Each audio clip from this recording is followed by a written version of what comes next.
for today's video, ito na nga ating tutorial. Naman ko kung maging tutorial talaga to, pero ito na nga siya kung paano ko ginawa itong Cyber Girl costume. Yung sa top niya, gumamit lang ako ng old na bra, and then dinasignan ko lang siya ng glue stick. Sa corset naman, ayan, binalutan lang natin ng stretch film yung mannequin, tapos nag-drawing tayo ng preferred natin na design. And then, mamaya kasi gugupitin natin yan at magsisilbi siyang pattern. Gagamit nga lang ako ng old na yoga mat para gawin itong ating Cyber Girl costume. At ayan, medyo sira na rin kasi yung yoga mat ko. So, yan, pwede na siya itapon, gupit-gupitin at gamitin.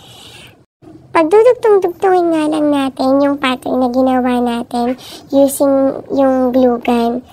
At ayan, pinagdugtong-dugtong ko lang siya kasi hindi mo siya pwedeng idikit ng as is na buo siya.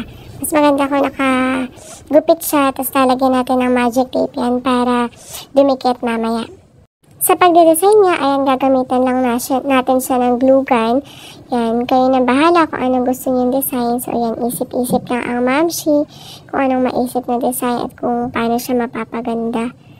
Sorry at hindi ko na pala na-detailed kung paano ginawa. Pero overall, kailangan talaga may pattern. So, yung dinikit natin stretch film sa mannequin, dapat lang na gupitin natin, gawin natin pattern. Doon tayo mag-drawing. Then, bago natin ilapat sa mat na gagamitin natin. Tapos, gamit lang tayo ng magic tape para pagdugtungin or pwede ring garter yung para mapagdugtong yung ating mga costume. Ayan. So, makikita niyo yung mga black-black na yan doon sa mat. Ayan. Magic tape lang ginamit yan para ma-close natin kapag kasinuot ng ating model. And then, sa pag-paint naman, ayan, gamit lang tayo ng spray paint. Ayan. Metallic silver sana, kaya lang walang stock. So, silver na lang yung ginamit natin pang paint dyan. Dito naman tayo sa shoes. So, ginamit lang namin ulit yung pang drum and learn na boots ni Aya. Binalutan lang natin para hindi siya totally ma-damage.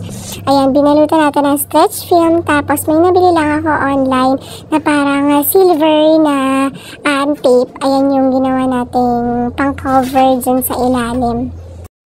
Yan, tapos meron kami natira ditong insulation. Ayan na rin yung pinang-design ko dyan sa boots na ginagawa natin. Tapos, yung ilalim nga pala is nilagyan ko rin ng sole kasi medyo madulas siya. So, tanggal ako or nagsira ako ng old na hotel slipper. Ayan, ginamit natin pang sole dyan sa ating boots. Siyempre, anak natin yung gamit. So, dapat alam din natin yung mga safety.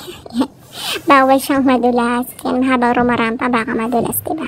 Ayan na nga yung kamay ng mamshi. Nagkanda bubbles-bubbles sa paso. At ang dami ng kulay ng kamay. So, yan, normal naman yun sa atin.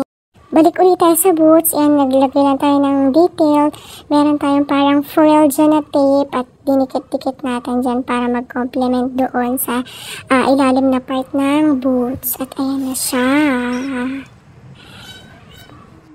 After nyan, pupunta naman tayo sa paggawa ng guantes. Ayan, so, ayan nga, meron ako nabili online na parang silver na tape.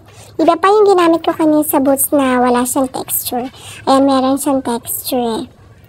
Ayan, nabili ko lang yan online, parang panglagay ata sa bubong yan. Tapos, ayan, dinikit ko lang dyan sa gloves, and then, nag-create lang tayo, naggupit lang tayo na parang magkakarugtong siya para dun sa effect ng pa-bone. Yung mga connectors ng kamay, ayan, diba? Para mukha na siyang pang robot. Ito na nga ang ating Cyber Girl costume made from old yoga mat. Yan, gloves, pang electrical wirings. Then, face shield. Yan, lalagay natin sa ulo. And itong sword na laruan ng kuya niya. Ito rin yung ating panlagay sa ulo na headset. Yan, sirang headset lang yan. Tapos nilagyan natin ng matte pang design. So, ayun lang ang ating Cyber Girl costume. I hope you like it. So, thank you guys for watching. Bye!